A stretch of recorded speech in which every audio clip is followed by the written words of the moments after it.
Bonjour à tous, merci d'être avec nous sur Acteur Public TV, toujours ici au cœur de la fête des métiers et de l'alternance au stade Charletti à Paris, un événement organisé par le MEDEF Île-de-France notamment. On va parler maintenant de l'emploi des jeunes, leur formation en alternance, une question cruciale à l'heure où quasiment 17% des moins de 25 ans est au chômage. C'est même 33% pour les non-diplômés, des chiffres qui baissent ces dernières années, mais on va se demander aujourd'hui que peut faire l'action publique pour réduire encore ces chiffres, améliorer l'orientation, pousser encore davantage d'apprentissage et de contact avec le monde de l'entreprise, offrir plus de perspectives aussi aux personnes en situation de handicap. On va parler de tout ça avec nos trois intervenants, à commencer par Véronique Blanc. Bonjour. Bonjour. Merci d'être avec nous. Vous êtes adjointe à la DRAFPIC, qui est la délégation régionale académique à la formation professionnelle initiale et continue. Vous faites partie de la région académique Île-de-France pour le coup. Anne-Père Briot, bonjour. Bonjour. Merci également d'être avec nous. Vous êtes secrétaire générale en charge de l'orientation à l'agence qui s'appelle Oriane, une agence de la région Île-de-France. Vous allez nous décrypter tout ça et quel est le rôle de cette agence. Et puis avec nous également Lawari Merabti, bonjour. Bonjour. Merci d'être avec nous également. Vous êtes délégué régional à l'AGFIP Île-de-France, l'AGFIP qui est bien connue pour accompagner justement les personnes en situation de handicap, et on va en parler pendant toute cette table ronde. On va commencer d'abord par un état des lieux, essayer de bien comprendre l'enjeu avant de rentrer dans les détails et puis les différents dispositifs qui sont offerts aux jeunes pour leur accompagnement et puis leur formation et puis leur parcours vers l'emploi. Mais d'abord, quels sont les enjeux en matière d'accès à l'emploi pour les plus jeunes, pour les moins de 29 ou les moins de 25 ans, selon la définition des plus jeunes? Anne-Père Briot. Alors l'enjeu, pour nous, il est essentiellement autour de tout ce qu'on peut proposer en matière d'orientation tout au long de la vie. On rappelle souvent que, en fait, un métier, c'est 80 000 heures de travail. En fait, c'est 80 000 heures dans sa vie. Et en fait, choisir un métier, c'est bien plus que choisir un métier. C'est en fait choisir presque sa vie, en fait. Et donc, c'est extrêmement important. Ensuite, c'est vrai qu'on veut considérer l'orientation comme un chemin et non comme un but en soi. C'est-à-dire qu'on peut aujourd'hui changer de métier, être orienté, puis réorienté, sans que ce soit ni un drame ni un échec, mais au contraire, c'est la construction d'un chemin. En fait, c'est aussi la rencontre, ce qui est très important, la rencontre entre soi et la société. C'est-à-dire que c'est un métier qui vous plaît, mais qui doit répondre à un besoin de la société. Ça, c'est toujours cette dualité. Le métier, c'est important, mais il doit répondre. Et donc, qui dit société, dit entreprise. Et enfin, l'orientation, c'est vraiment lutter contre tous les préjugés, quels qu'ils soient. Le handicap, par exemple, filles, garçons, le genre, tous les métiers sont quasiment faits pour tout le monde, le milieu social, etc. C'est la promesse républicaine.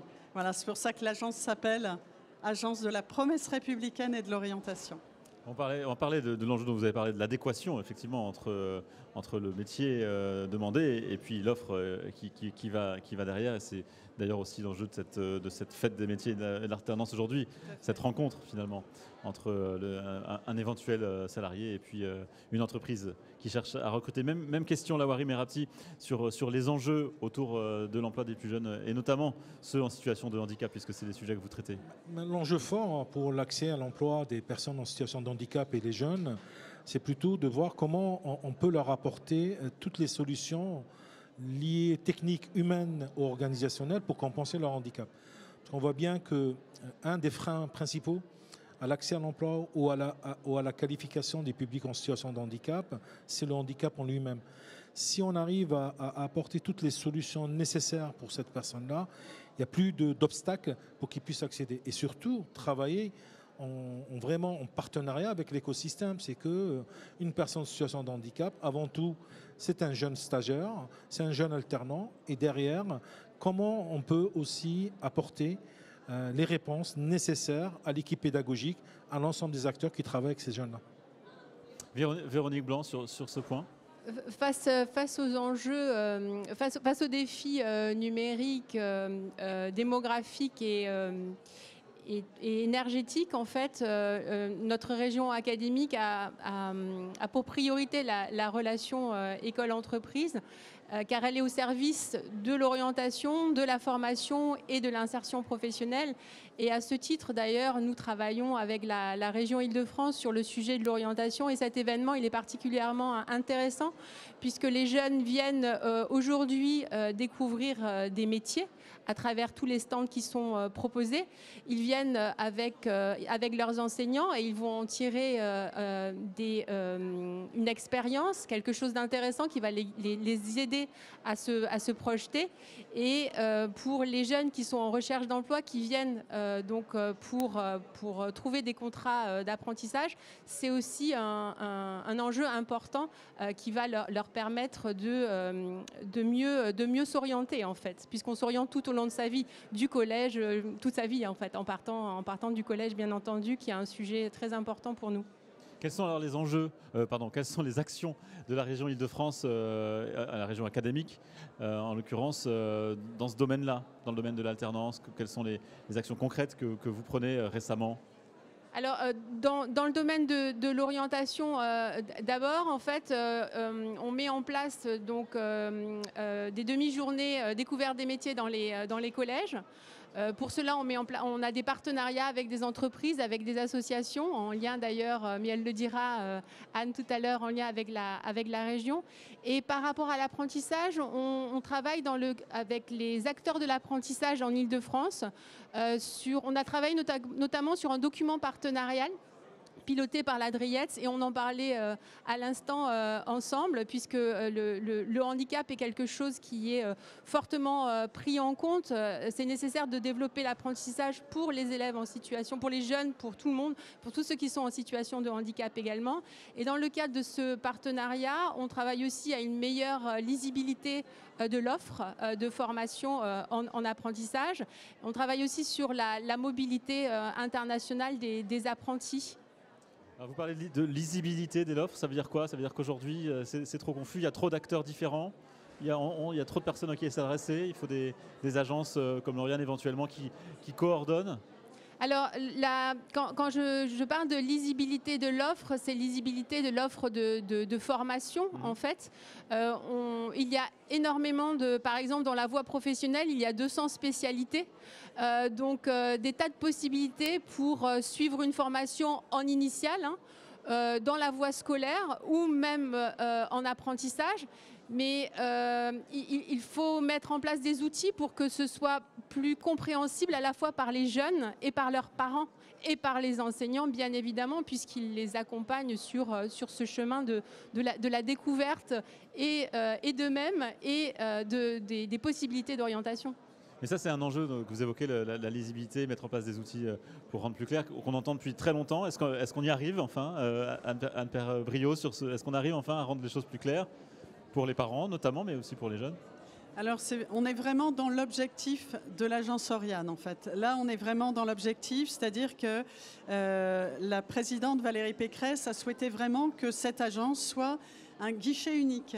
C'est-à-dire qu'on est tellement, en fait, l'usager est tellement perdu face à ces milliers d'acteurs ou de dispositifs qu'en fait, l'idée, c'est de ne pas se substituer à qui que ce soit, mais de coordonner et d'animer l'écosystème. Et de dire aux 9 millions de franciliens potentiellement concernés par l'orientation tout au long de la vie, vous avez un guichet unique via un numéro vert, via une plateforme, via de l'accueil sur rendez-vous, où on va vous orienter sur le bon interlocuteur. En fait, nous, notre rôle, c'est ça, c'est de pousser vers le bon interlocuteur pour être au service de l'usager et de l'entreprise. Alors, comment vous faites-vous maintenant pour vous faire connaître auprès justement des usagers qui sachent que c'est vers vous qu'il faut d'abord se tourner avant d'être éventuellement réorienté vers un autre interlocuteur? Alors, donc on est... Je rappelle juste en un mot que Lauriane, c'est une agence qui vient de naître, qui a été née au tout début de l'année, donc vous en êtes au tout début, donc c'est peut-être ce que vous alliez dire, mais que les choses soient, que le contexte soit dressé. On est né le 1er janvier, donc c'est vraiment très récent.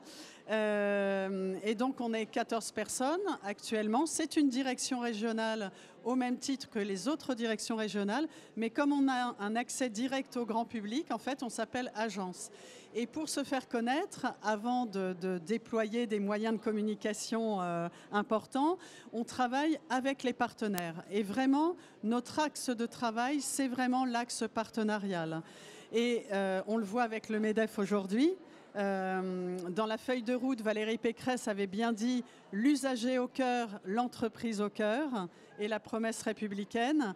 On travaille avec le MEDEF, on travaille avec l'éducation nationale bien évidemment et particulièrement avec ce lien école-entreprise qui est au cœur de cette nouvelle dynamique collégiale avec tous les acteurs, tous les partenaires. C'est vraiment l'objectif d'Oriane. Oui, Véronique Blanc. Oui, peut-être par rapport à ce lien école-entreprise, effectivement, nous travaillons sur des dispositifs bien précis ensemble, sur les comités locaux école-entreprise, par exemple, qui permettent donc de travailler avec les entreprises en partenariat pour faire de la découverte des métiers, pour faire de la découverte de l'apprentissage, avec les campus des métiers et des qualifications également, également avec les missions académiques, éducation et économie. Certains chargés de mission sont ici, on fait en sorte que les élèves viennent pour découvrir des métiers, c'est important. Et le quatrième et la future porte d'entrée pour les entreprises, c'est ce dont parlait la ministre ce matin, c'est l'annonce récente du bureau des entreprises qui va exister dans chaque lycée professionnel. Lawari Merabti. Oui, pour compléter, donc, il y a aussi cette complémentarité de l'offre de service. Je pense qu'il faut donner cette visibilité. Et un des rôles que nous, on joue, la GFIP, c'est de mettre en place des actions de professionnalisation, que ce soit les personnes qui travaillent dans l'orientation, tels que les collaborateurs de l'agence Oriane, mais aussi de l'académie, l'agence académique, des actions pour leur montrer c'est quoi le handicap, comment démystifier le handicap, donc vraiment professionnel, mais aussi des actions en direction des centres de formation d'apprentis ou des centres de formation pour leur dire quels sont les outils qui sont à votre disposition. Quand vous accueillez une personne en situation de handicap, qu'est-ce que vous pouvez mobiliser comme acteur pour les mettre en place, et aussi en direction des entreprises, parce que les entreprises, quand ils vont accueillir aussi des personnes en situation de handicap, il faut leur donner aussi la possibilité d'adapter leur poste de travail. Mais tout ça, on doit le donner en musique et on doit aussi former les acteurs qui sont en lien direct avec les entreprises, mais aussi avec les personnes en situation de handicap. C'est vraiment cette complémentarité et cette visibilité des offres de services de chacun des acteurs de l'écosystème. Un travail d'éducation finalement autour des personnes en situation de handicap. Sensibilisation. Et alors comment vous le faites auprès des entreprises par exemple? Comment ça se passe très concrètement? Dans les entreprises, nous on accompagne les entreprises quand l'entreprise souhaite mettre en place un plan, une politique handicap. Et dans ce cadre-là, nous, on va venir les accompagner sur un plan d'action et les diriger vers les acteurs idoines. C'est vraiment leur donner cette visibilité. Par contre, il faut qu'on fasse attention qu'il n'y aura pas beaucoup d'interlocuteurs à l'entreprise. Donc on essaie de travailler en concertation, que ce soit avec les acteurs du service public de l'emploi, Pôle emploi, Cap emploi, les missions locales, parce que je pense que c'est eux aussi qui sont directement en contact avec les entreprises, mais aussi les organismes de formation. Dans ce cadre-là, les tuteurs en entreprise, les former sur la question du handicap. C'est vraiment un travail d'orfèvrerie entre les différents acteurs. Donc là aussi, vous faites un peu office de coordinateur sur ce... Il faut qu'il y ait une coordination. Alors la coordination, je pense, elle est multipartenariale.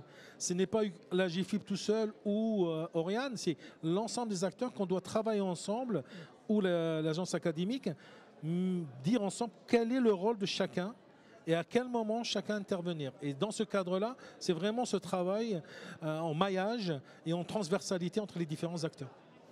Alors, il y a la question aussi, donc on a commencé à en parler tout à l'heure, de l'adéquation entre l'offre de travail et la demande de travail. Est-ce qu'il faut encore accentuer les programmes éducatifs en fonction de la demande des entreprises, en fonction de l'offre d'emploi? Je m'adresse notamment à vous, Véronique Blanc. Est-ce qu'il faut encore renforcer cette adéquation donc, entre les postes disponibles et les formations elles-mêmes? En tout cas, dans la réforme de la voie professionnelle qui a été annoncée la semaine dernière, il y a effectivement cette volonté d'adapter les formations à la fois en construisant des nouvelles formations, en concevant de nouvelles formations, mais aussi en travaillant à la fermeture des formations qui ne sont plus utiles et au contraire à l'ouverture des formations qui sont demandées par le marché de l'emploi, par les entreprises. Est-ce qu'il faut pour autant suivre à 100% les demandes des entreprises et fermer les autres formations? Est-ce qu'il n'y a pas un autre enjeu éducatif derrière aussi éventuellement? Ah mais ça, bien évidemment. Bien évidemment, l'idée n'est pas de un adéquationnisme parfait. Donc n'est pas. Non, nous formons bien évidemment les jeunes sur des compétences transversales pour qu'ils puissent ensuite s'adapter à tout un tas de métiers, puisqu'on dit que ils vont plus, puisqu'ils sont plus jeunes, changer de métier de nombreuses fois dans leur vie. Et en particulier aussi, ce qui est intéressant dans la réforme, c'est le fait de travailler à la à la multiplication des mentions complémentaires. Donc 1 an après le CAP, 1 an après le bac, qui vont permettre de réaliser des adaptations par rapport à des métiers, en fait. Donc, Anne-Père Briot. Oui, alors là, c'est vrai que j'aimerais compléter ce que vient de dire Véronique avec une des actions fortes de l'agence Oriane. On est en train de constituer l'équipe régionale des ambassadeurs métiers. Et c'est vrai qu'on est persuadé qu'il n'y a pas plus grande force que la force du témoignage. C'est-à-dire vraiment d'avoir à la disposition des chefs d'établissement une liste de professionnels, mais directement des professionnels qui viennent communiquer leur passion d'un métier, et pas des organismes ou des centres ou voilà, c'est-à-dire des vrais gens du métier et qui donnent envie. Et c'est vrai que j'aime pas beaucoup les citations, mais là il y en a une que j'aime beaucoup, qui est de Montaigne, et qui dit que l'éducation, ce n'est pas remplir un vase vide, mais c'est allumer le feu. Et c'est vrai que c'est je pense, une des bases de donner envie aux jeunes. Et ça veut dire, c'est la première brique contre le décrochage scolaire, parce que trop de jeunes sont emmenés sur des filières qu'ils n'ont absolument pas envie de faire. Et du coup, ils sont tentés de décrocher, plus les causes périphériques. Alors que, voilà, donner envie, je pense que c'est... Rendre concret, finalement. Rendre concret, donner envie. Amener le monde de l'entreprise, amener les entrepreneurs au sein de l'école. Dans le monde de l'école. Ouais. Si je peux juste rebondir, oui. Effectivement, donner envie, c'est très très important, et il y a des tas de dispositifs de la relation école-entreprise qui sont faits pour ça. Les témoignages, bien évidemment, les visites d'entreprise, les stages, la création d'entreprises dès le collège, promouvoir l'entrepreneuriat, etc. Mais je vous laisse intervenir. Je voulais compléter aussi, parce que je pense que il y a beaucoup de référents handicap. Je vais spécifiquement sur ce sujet-là, et dans les organismes de formation d'apprentis ou dans les entreprises, qu'on appelle la loi de choisir son avenir professionnel de 2018, a décrété que chaque CFA doit avoir un référent handicap et faire travailler entre pairs, parce que ce qui est très intéressant aussi, parler de ses expériences. Comment moi j'ai pu résoudre telle situation, quel problème. Donc nous, la GIFIP, mais on ne le fait pas tout seul, on anime ce réseau de référents pour un peu sur des ateliers bien spécifiques, sur des sujets de handicap, de faire intervenir certains acteurs, des experts, des professionnels, pour qu'ils puissent de plus en plus être outillés sur ces sujets-là. Mais après, on parlait de la transition, parce que je pense qu'il est important aussi, et je reviens toujours sur le sujet du handicap, parce qu'on peut avoir dans la vie une survenance d'un handicap, un accident professionnel, et dans ce cadre-là, il faut réfléchir à sa transition, à son maintien dans l'emploi, et comment on travaille sur ce changement. Et là, il faut adapter les formations. Il faut travailler avec l'appareil de formation pour que la personne, il n'y a pas de perte entre la survenance ou la perte de l'emploi et un nouveau emploi. Sécuriser le parcours, c'est le plus important. Et là, c'est un rôle important que joue l'agence d'orientation, c'est vers cette notion de parcours et comment on peut sécuriser le parcours où chaque fois, un acteur va intervenir à une partie du parcours de la personne, qui a une chaîne qui ne se déchire pas au moment, mais il y a une continuité. Et ça, c'est important. Et justement, vous parlez tout à l'heure de lien avec le monde de l'entreprise, vous avez aussi un lien, vous l'avez évoqué, avec les CFA, avec les centres de formation. Comment eux, vous les sensibilisez aussi ? Alors, dans ce cadre-là, on a aussi des programmes, on les voit, on les rencontre. Il y a certaines CFA qui sont assez avancées sur le sujet parce qu'ils travaillent aussi avec ce qu'on appelle le milieu spécialisé. Jusqu'à maintenant, c'était beaucoup plus des structures spécialisées. Maintenant, on est dans le droit commun et ces CFA-là vont venir en exemple et montrer aux autres qui ne sont pas encore avancés, qui ne sont pas encore allés plus loin sur le sujet du handicap. Ça veut dire qu'il y a des secteurs qui sont plus fermés que d'autres aux personnes On en peut situation dire de handicap? oui, il y a certaines structures parce que... Je pense par exemple à la métallurgie qui a une idée reçue, mais il y a beaucoup de travail qui a été fait par la métallurgie parce qu'on pense que c'est les forges, donc les personnes en situation de handicap ne peuvent pas accéder. Mais je crois qu'il y a tout un travail d'explication que ces métiers-là peuvent aussi être occupés par une personne en situation de handicap. Je reviens toujours, lorsqu'on va apporter les moyens liés à la compensation, à ce moment-là, c'est à compétence égale, tout le monde peut accéder à ça. Mais ce travail-là, il peut se faire en amont. Et c'est là le rôle que doit jouer l'orientation, c'est vraiment expliquer qu'on peut, et vous avez la possibilité d'accéder à un emploi malgré que vous êtes en situation de handicap. Il y a aussi un travail de sensibilisation des parents.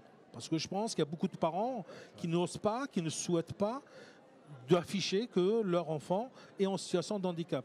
Mais sans les rassure... Ou qu'ils ne savent pas où s'adresser aussi. Entre autres, mais aussi ce frein-là. Donc, et si on arrive à professionnaliser, à donner des clés de lecture aux acteurs du droit commun sur la question du handicap, ça va de plus en plus faciliter l'accès aux personnes en situation de handicap dans le travail. Anne Perbriot, justement, juste un mot avant que vous complétiez, mais est-ce que c'est aussi une part importante, du coup, la personne en situation de handicap, des conseils que vous donnez, des orientations que vous faites, des usagers que vous recevez? Oui, tout à fait. Alors, le handicap est aussi au cœur de l'agence, effectivement, par non seulement la présence d'une personne spécifiquement chargée du handicap, mais qui a la mission de transversalité.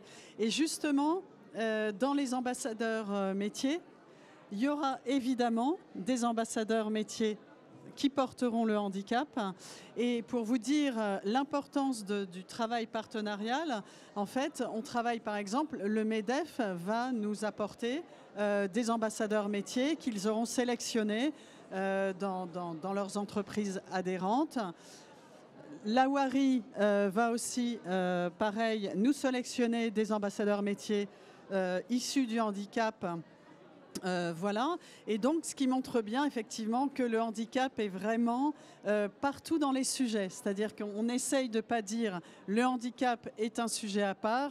Voilà, dans notre équipe à Oriane, on a demandé à tous les responsables de mission d'intégrer le handicap dans leurs missions respectives. Un sujet transversal. Ouais, hyper important. Est-ce que c'est un des blocages que vous ressentez vous aussi à Lauriane quand vous êtes en lien avec certaines entreprises? Est-ce que vous sentez qu'effectivement c'est une question plus délicate? Alors, on en a souvent parlé avec la WARI parce qu'il y a souvent des commissions dédiées au handicap. Ouais. Et on trouve ça quelque part pas normal, puisque le handicap devrait être intégré dans toutes les problématiques, les sujets, l'ambition, les objectifs, etc. Mais comme on se rend compte que le handicap est toujours un petit peu traité dans les derniers sujets, en fait, souvent, on est obligé de maintenir les commissions dédiées pour avancer sur le handicap. Mais là, il y a un engagement de l'agence sur le handicap, bien sûr. Ouais. Je pense qu'il y a beaucoup de choses qui ont avancé et je salue aussi le rapprochement entre Cap Emploi et Pôle Emploi.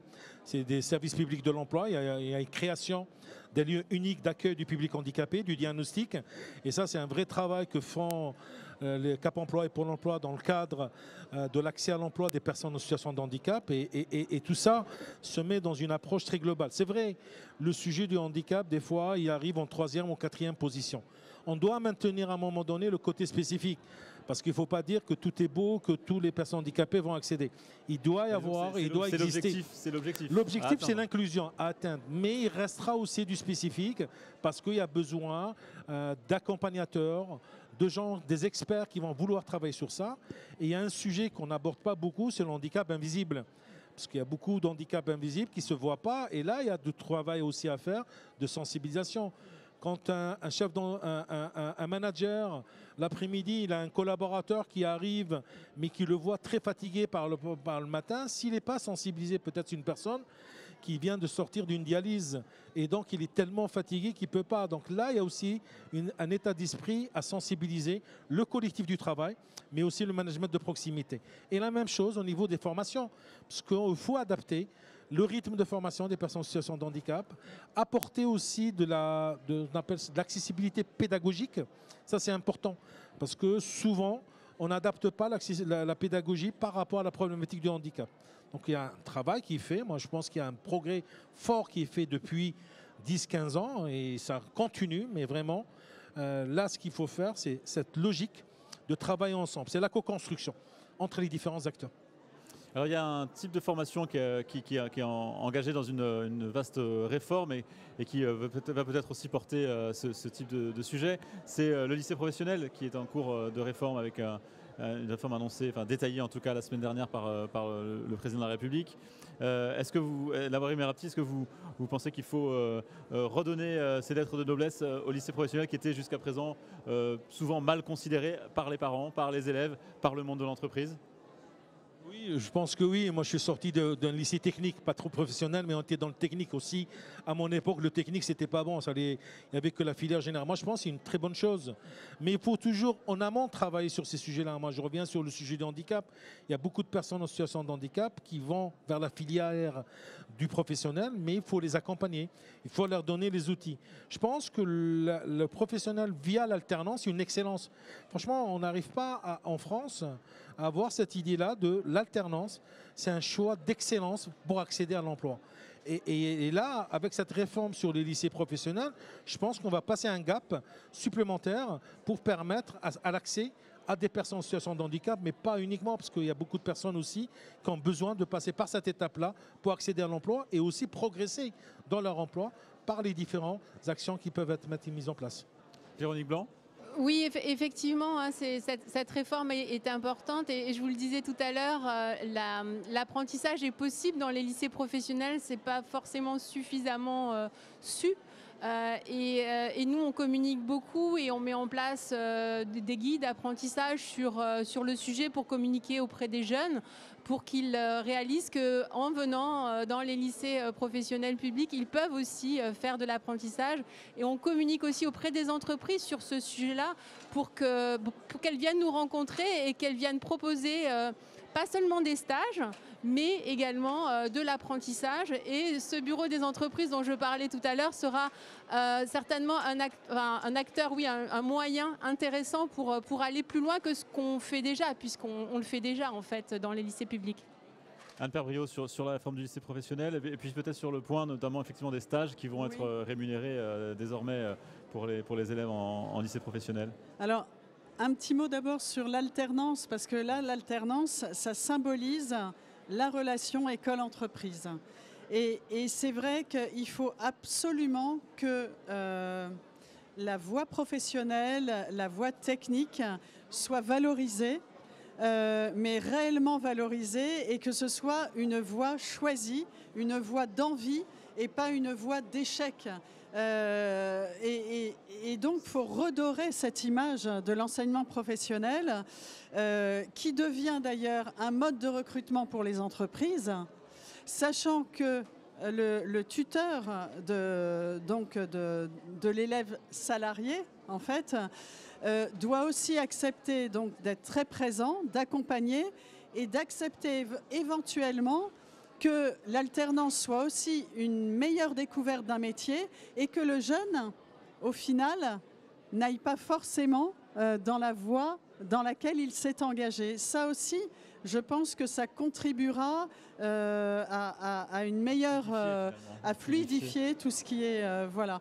Sur la réforme du lycée professionnel, elle est essentielle et c'est l'enjeu, quoi. C'est vraiment choisir la voie professionnelle et pas dire tu n'es pas bon, tu vas en professionnel. Enfin, c'est des vrais choix. C'est le pire des choix. Le pire des choix, voilà. Alors que c'est un très beau choix, c'est un choix qui peut ô combien être d'excellence, au même titre que quelqu'un qui ira en général et qui va se perdre en général, qui va se démotiver et qui va devenir décrocheur. Il faut vraiment être clair avec ce sujet de l'enseignement professionnel. Lavarime Rapti. Non, mais pour aller dans le sens, il faut donner envie aux jeunes d'aller vers la filière professionnelle et aussi faire témoigner les exemples pour montrer qu'on par le biais de la voie professionnelle, on peut accéder à des postes importants dans l'entreprise. Et je pense que là, il faut aussi faire témoigner des gens qui sont passés par cette filière-là et qui ont réussi dans la vie professionnelle. Et je crois que c'est comme ça qu'on va donner envie aux jeunes de dire, bah oui, je vais vers un CAP, je vais vers un BEP, je vais vers un lycée professionnel, parce que ce n'est pas tout le temps d'être médecin ou ingénieur. Donc je pense qu'il y a aussi cette partie-là qu'il faut la mettre en valeur, les mettre en lumière, je dirais plutôt dans ce sens-là. Et je crois que c'est ce travail-là qu'on doit faire dans le cadre de cette réforme-là. C'est vraiment une communication, pas une communication dans le sens, c'est vraiment montrer que c'est aussi une voie de réussite pour accéder à l'emploi. Il y a un travail de réhabilitation qui commence et qui va prendre certainement plusieurs années. Véronique Blanc. En termes de communication, j'ai parlé tout à l'heure rapidement des comités locaux écoles-entreprises. Il y en a 37 en région académique Île-de-France. Et c'est dans ces comités locaux écoles-entreprises, c'est la mise en réseau d'entreprises, d'un chef d'entreprise avec un chef d'établissement pour gérer un réseau d'établissements et d'entreprises qui peuvent apporter tout ce que vous dites, en fait, des témoignages, qui peuvent apporter des visites, qui peuvent communiquer sur à la fois les formations de la voie professionnelle, la voie technologique, mais aussi sur les métiers auxquels ces formations amènent, parce que souvent la difficulté, c'est les formations, ok, mais à quoi elles mènent. Et donc, dans ce cadre-là, dans le cadre de ces comités, c'est important qu'il y ait vraiment ces rencontres.